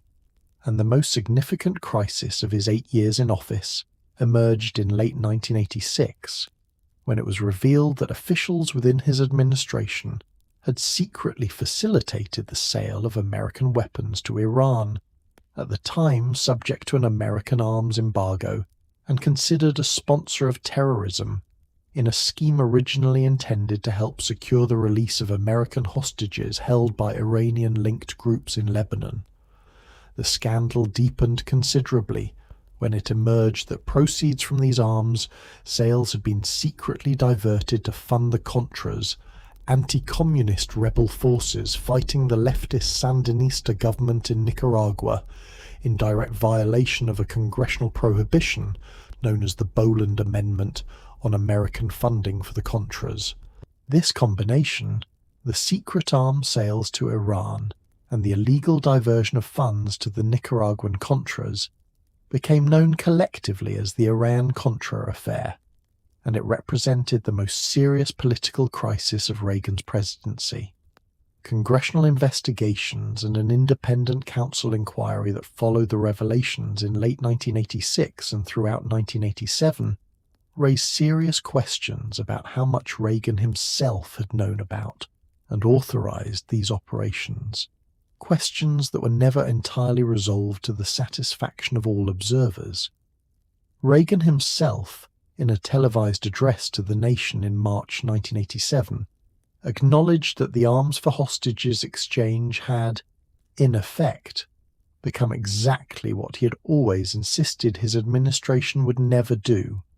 and took responsibility for the affair while maintaining that he had not been fully informed of the diversion of funds to the Contras by subordinate officials. Reagan's own diary entries and later reflections on the affair reveal a man genuinely troubled by the gap between his administration's stated policy of never negotiating with terrorists and the reality of what had occurred under his own authority, a tension he never fully resolved to his own satisfaction, even in the more candid reflections of his post-presidential years. The crisis was genuinely damaging to Reagan's public standing, causing his approval ratings to drop substantially in the months following the revelations, and it remains, to historians, one of the most significant blemishes on his presidential record, raising enduring questions about executive oversight of covert operations and the degree to which Reagan's famously delegative management style, trusting subordinates to execute policy without close personal supervision, had allowed serious violations of law to occur within his own administration. The congressional hearings held throughout the summer of 1987, broadcast live on national television, riveted much of the American public as officials from within Reagan's own administration testified in often dramatic fashion about the operation's planning and execution. Lieutenant Colonel Oliver North, a National Security Council staff member who had played a central operational role in the scheme, became, somewhat unexpectedly, a figure of considerable public sympathy during his testimony, presenting himself as a loyal soldier who had simply carried out what he believed to be the president's implicit wishes, a defense that further complicated the already difficult question of how directly responsible Reagan himself should be considered for actions undertaken, at least nominally, without his explicit knowledge or approval. The independent counsel investigation that followed, led by Lawrence Walsh, continued for years after Reagan left office, eventually resulting in criminal convictions or guilty pleas for several administration officials, though a number of these were later pardoned by Reagan's successor, George H.W. Bush, in the final weeks of his own presidency. Reagan himself was never formally charged with any wrongdoing, and the final report of the investigation concluded that while senior administration officials had likely known more than they publicly acknowledged, no conclusive evidence definitively established that Reagan himself had personally authorized the diversion of funds to the Contras, though the report was sharply critical of the broader pattern of secrecy and disregard for congressional oversight that had characterized the operation. Yet Reagan's political recovery from the Iran-Contra affair proved, in the end, remarkably complete. His continued diplomatic progress with Gorbachev in the final years of his presidency, along with the sustained economic growth of the mid to late 1980s, gradually restored much of his public standing, and by the time he left office in January 1989, his approval ratings had rebounded to among the highest of any outgoing president in the modern era, a testament to the underlying public affection and trust that even a serious scandal had not permanently eroded. The 1984 re-election campaign itself deserves a moment of reflection, for it represented the high watermark of Reagan's personal popularity and political skill, running on the strength of the economic recovery then well underway, and on the optimistic message captured in the campaign's famous Morning in America television advertisement, which depicted scenes of ordinary American life, weddings, home purchases, small-town parades, set against a backdrop of gentle, hopeful narration about the nation's renewed confidence. Reagan faced Democratic challenger Walter Mondale in a campaign that never seriously threatened his re-election prospects.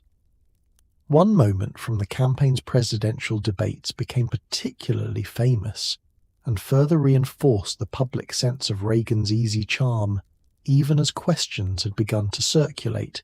given his age of 73, about his fitness for a second term. Asked directly during the second presidential debate about whether age would be an issue in the campaign, Reagan replied with practiced comic timing that he would not make age an issue of the campaign, and that he was not going to exploit for political purposes his opponent's youth and inexperience, a line that produced immediate laughter even from Mondale himself, and that effectively ended any serious public discussion of the age issue for the remainder of the campaign. Reagan's second term, following his landslide re-election victory in 1984 against Democratic challenger Walter Mondale, in which Reagan carried 49 of 50 states, was marked by the continued unfolding of the Iran-Contra crisis alongside the genuinely historic diplomatic progress with the Soviet Union described earlier. By the time of his final major diplomatic engagement with Gorbachev, a visit to Moscow in the spring of 1988, Reagan, once the fiercest rhetorical critic of the evil empire, walked through Red Square with the Soviet leader, and when asked by a reporter whether he still considered the Soviet Union an evil empire, replied simply that he was speaking of another time, another era, a remarkable public acknowledgement of how substantially the relationship, and perhaps his own views, had evolved. As his presidency drew to its conclusion, Reagan delivered a farewell address to the nation on January 11th, 1989, reflecting on his 8 years in office and on the broader themes of American renewal and optimism that had characterized his political career from its very beginning. In this address, he articulated once more his vision of America as, in his words borrowed from the Puritan leader John Winthrop, a shining city on a hill, a beacon of freedom and opportunity for the world, an image that had recurred throughout his political rhetoric since the earlier speeches of his career, and that he offered, in this farewell, as his final and most essential message to the American people. On January 20th, 1989, Ronald Reagan left the White House for the final time as president, succeeded by his own Vice President George H.W. Bush, who had won the 1988 election substantially on the promise of continuing Reagan's policies and legacy. Reagan and Nancy returned to California, to a home in Bel Air, and to the beloved ranch in the mountains above Santa Barbara, beginning what both of them, at the time, anticipated would be a long and active retirement devoted to writing, public speaking, and the establishment of his presidential library. For the first several years of his retirement, Reagan remained a visible and active public figure, delivering paid speeches, working on his memoirs, and overseeing the establishment of the Ronald Reagan Presidential Library in Simi Valley, California, which opened in 1991. He remained, throughout these early retirement years, the same warm, humorous, optimistic figure the public had come to know throughout his political career, and he and Nancy appeared regularly at public events, both in California and occasionally in Washington. But in the years that followed, close friends and family began to notice troubling changes, moments of genuine confusion, difficulty recalling names and details that had once come easily to him, a certain hesitation and uncertainty that stood in sharp contrast to the confident, articulate public figure Americans had known for decades. These early signs, subtle at first, gradually became impossible to ignore or explain away. On November 5, 1994, Ronald Reagan released a handwritten letter to the American public, informing his fellow citizens that he had been diagnosed with Alzheimer's disease, a progressive and at that time entirely untreatable degenerative brain condition that would, over the following years, gradually and irreversibly erode his memory and cognitive function. The letter, remarkable for its candor and its characteristic optimism even in the face of such difficult news, expressed Reagan's hope that by sharing his diagnosis publicly, he might help raise greater awareness of the disease and, perhaps, encourage greater support for those families facing similar struggles. He wrote that he was beginning the journey that will lead me into the sunset of my life, language that captured, even amid the sadness of the diagnosis, the same peaceful, hopeful sensibility that had defined his public voice for decades. The years that followed brought a slow, difficult decline that Nancy Reagan, in later interviews and in her own memoir, described as one of the most painful experiences of her life, watching the husband she had loved so deeply for over 4 decades gradually lose the ability to recognize her,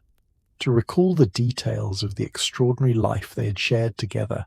the presidency, the Hollywood years, the decades of partnership and love. Reagan largely withdrew from public life following his diagnosis, making only rare, brief public appearances in the earliest years after his announcement, before eventually withdrawing almost entirely as the disease progressed. Year by year through the late 1990s, the disease continued its slow, unrelenting progress, following the pattern common to Alzheimer's patients generally. First, the loss of short-term memory and the ability to recall recent conversations or events. Then gradually the erosion of long-term memories as well, the recollection of decades past, of Dixon and Eureka College, and the radio booths of Des Moines, of Hollywood sound stages and the California governor's mansion and the Oval Office itself, all of it slowly receding beyond his reach. Friends who visited during the middle years of his illness described a man who retained his essential gentleness of manner, his instinctive politeness toward visitors, even as he could no longer follow the thread of conversation or recall who exactly was sitting before him. Nancy Reagan, in the account she gave in later years, described adjusting to an entirely new kind of relationship with the husband she had loved for over 4 decades. One built not on shared memory or conversation, but on simple presence, on holding his hand, on sitting beside him through long afternoons, even when she could no longer be certain he recognized her as his wife, rather than simply as a kind, familiar presence. She spoke in these years of grieving a loss that had not yet fully arrived, watching the man she loved disappear gradually while his body remained, a particular and prolonged form of sorrow that she said taught her more about patience and devotion than any other experience of her life. By the early 2000s, Reagan's condition had advanced substantially. He spent his final years largely confined to his Bel Air home, cared for by Nancy and a small staff, his once formidable memory and eloquence entirely eroded by the disease. Visitors in these final years, including old friends and even some family members, reported that Reagan no longer recognized them. A painful final chapter for a man whose entire public identity had been built on connection, on communication, on the ability to speak directly and warmly to the American people. Throughout this long decline, Reagan maintained, even as his cognitive faculties failed him, certain essential elements of his character that friends and caregivers found remarkable. A persistent gentleness, an instinctive courtesy toward those who cared for him, flashes, even in advanced stages of the disease, of the same warm humor that had defined him throughout his life. Nancy Reagan devoted these years almost entirely to his care,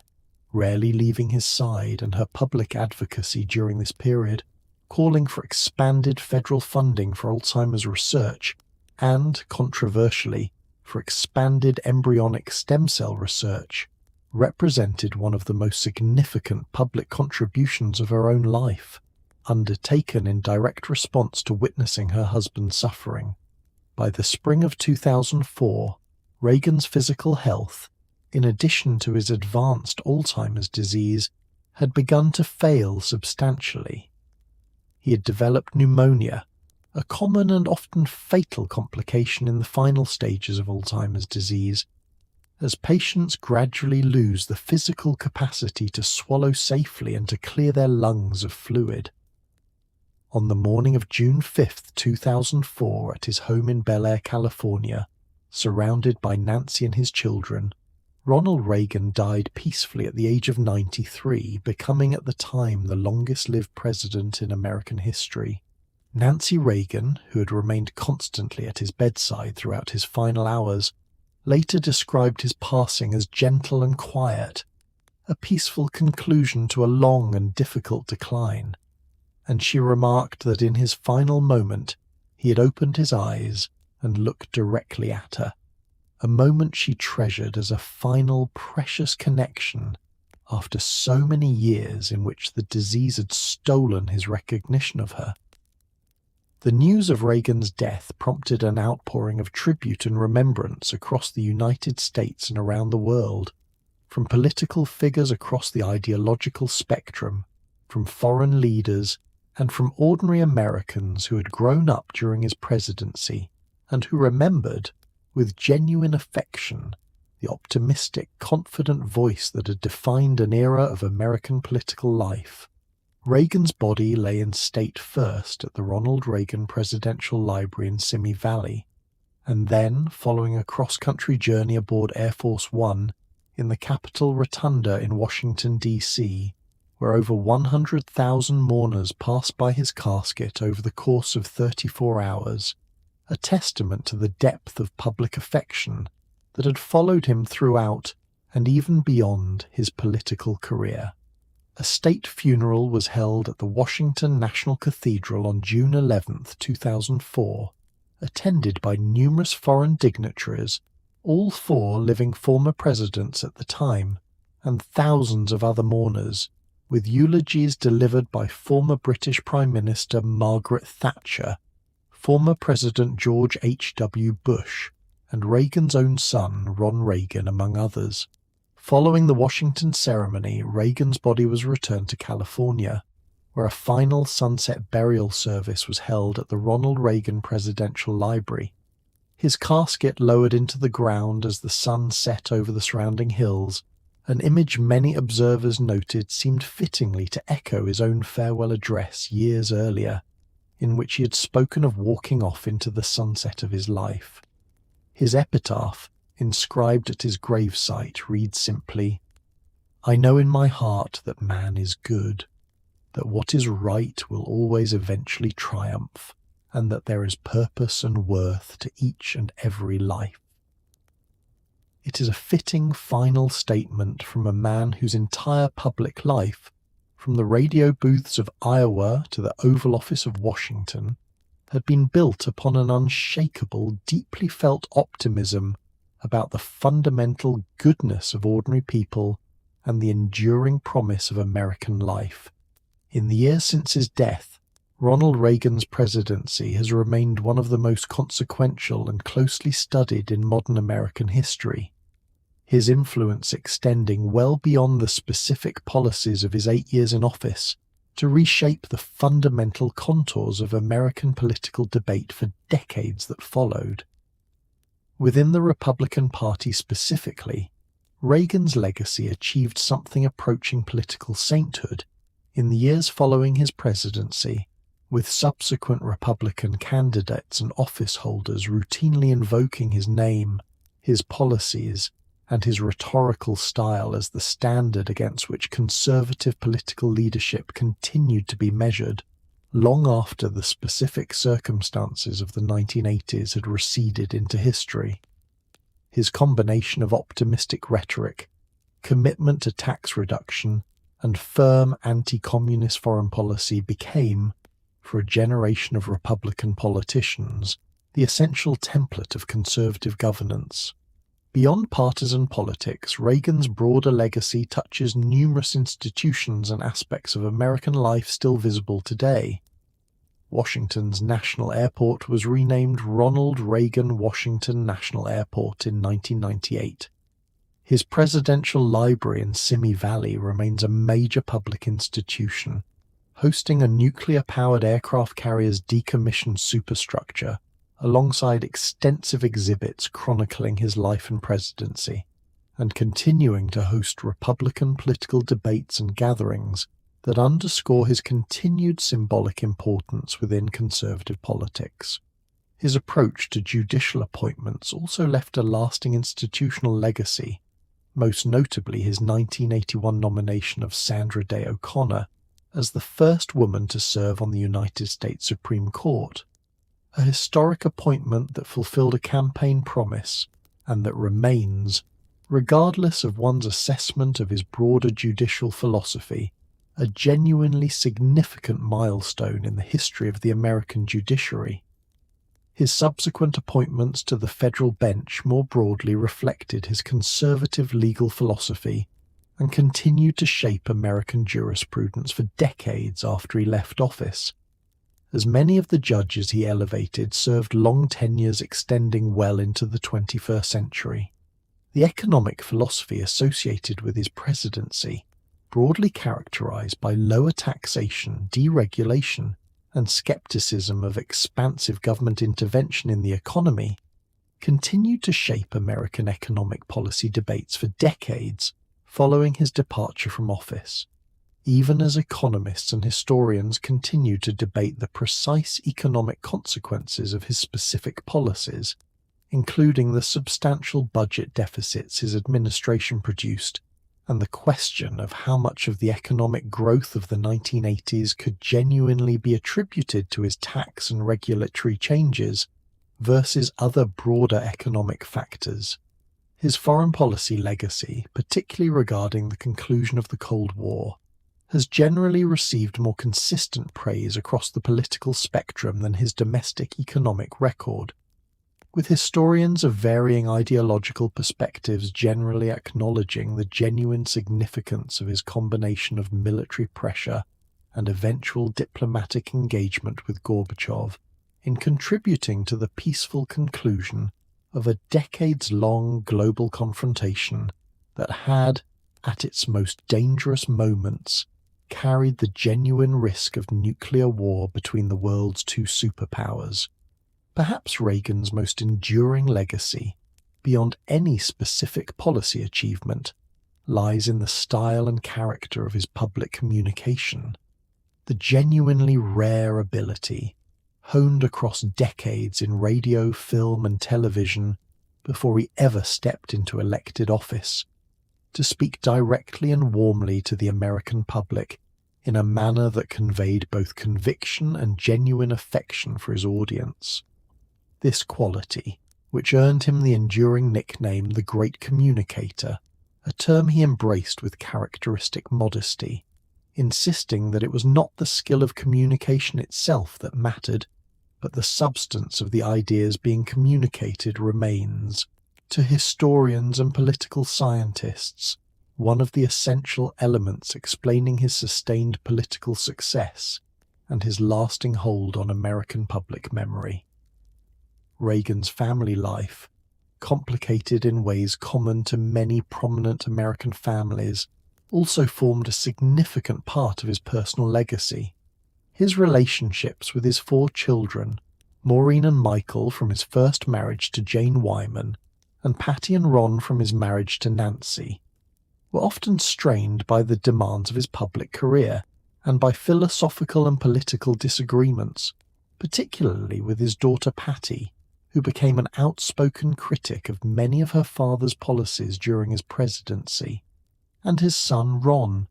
who pursued a career distinct from politics and later became a vocal advocate for causes, including atheism and stem cell research, that placed him at odds with his father's political base. Maureen Reagan, by contrast, became active in Republican politics herself and served in various positions within her father's administration and party organizations, while Michael Reagan pursued a career in conservative media commentary.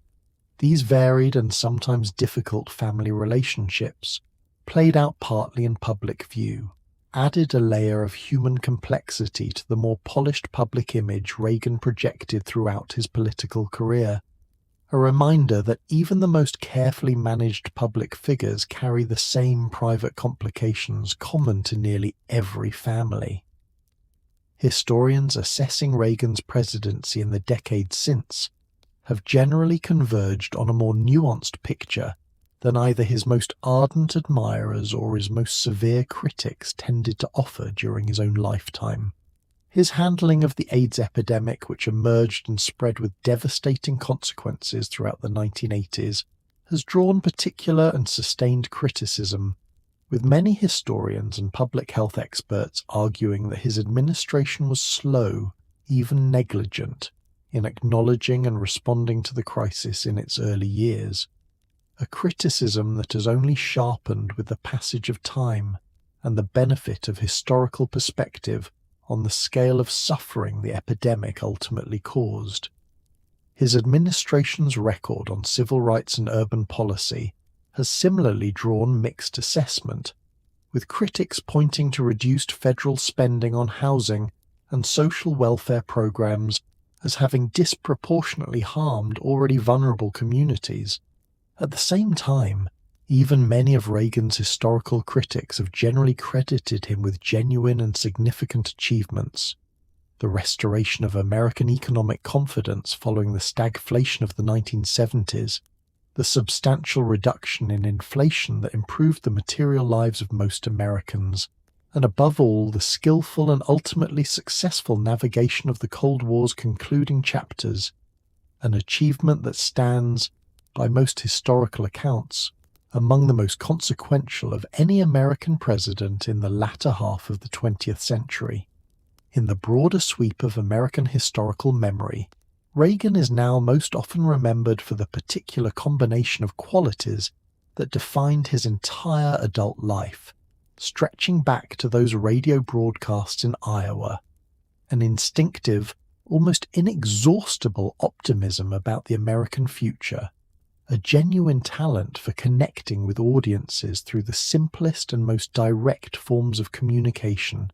and a set of political convictions formed gradually across decades of observation and experience that he pursued with remarkable consistency once he'd arrived at them. Public opinion polling conducted in the years and decades following his presidency has consistently ranked him among the more highly regarded American presidents of the modern era, a standing that has proven durable even as historians continue to debate the specific merits and consequences of his policy record. Every time an American political candidate invokes the image of a hopeful, confident nation, every time a politician speaks of morning in America, borrowing the phrase from Reagan's famous 1984 Reelection campaign advertisement, they're drawing, whether consciously or not, on the rhetorical legacy that Reagan built across a lifetime that began in a small apartment above a general store in Tampico, Illinois, and ended in the Oval Office of the most powerful nation on earth.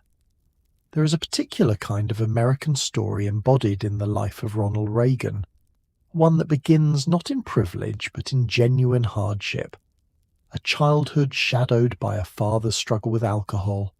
a family that moved from town to town seeking stability that always seemed just out of reach, a young man who worked as a lifeguard through hot Midwestern summers, pulling drowning strangers from a dangerous river current,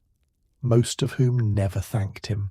From these modest beginnings, through radio booths and Hollywood sound stages, through the governorship of America's largest state, and finally into the presidency itself, Reagan's life traced an arc that he himself, ever the storyteller, might have recognized as a particularly American kind of narrative. The belief, sustained through genuine setbacks and genuine hardship, that tomorrow holds more promise than today, that ordinary people, given freedom and opportunity, will build something worthwhile of the effort, whatever judgment history ultimately renders on the specific policies of his presidency. Questions that scholars and citizens will continue to debate for generations to come. There remains something genuinely moving in the underlying story of his life. A boy who spent 7 summers on a lifeguard's chair above a Midwestern river, learning that doing right by others rarely comes with immediate thanks, who carried that quiet lesson through decades of radio broadcasts and film roles and political campaigns, and who, standing before the Brandenburg Gate in 1987, asked a Soviet leader to tear down a wall that had divided a continent for a generation, a wall that did, in fact, come down not so long after. He believed, as his own chosen epitaph declares, that man is fundamentally good, that what is right eventually triumphs, and that every life carries purpose and worth, regardless of its beginnings. It was a simple faith, one his mother Nell had modelled for him in a small Illinois town nearly a century before his death, carrying baskets to the sick and reading scripture to prisoners who had nothing to offer her in return. Ronald Reagan carried that same quiet, patient faith through a life that took him from a rented apartment above a bakery to the most powerful office in the world, and in the end back home again to a California sunset, surrounded by the family who loved him. There is something worth sitting with in these final quiet moments about the particular shape of an American life lived across nearly the entire span of the 20th century. A childhood before automobiles were common, a young manhood shaped by the Great Depression, a middle age spent inventing baseball games and playing soldiers on film sets while the world fought its most terrible war, and an old age spent, finally, standing at the literal and figurative dividing line of the Cold War, asking that a wall be torn down. Few lives trace so completely the arc of a century's transformation, and fewer still leave behind, as their final public words, so simple and enduring a statement of faith in the ordinary goodness of people. The Rock River still runs past Dixon, Illinois, the same water in its endless cycle that once carried the panicked, grateful bodies of swimmers a teenage lifeguard pulled to shore 77 times over 7 quiet Midwestern summers, most of whom never said a word of thanks before walking on with their lives. Perhaps that is where this story, in the end, most truly belongs. Not in the marble halls of Washington or the sound stages of Hollywood, but on the muddy bank of a small river, in the patient, unthanked work of a boy who simply wanted, in whatever way he could, to help. Thank you for spending this time with the story of his life. If tonight's biography helped guide you gently towards sleep, please consider following along for future episodes, and let us know in the comments whose story you would like to hear next. Until then, rest well and good night.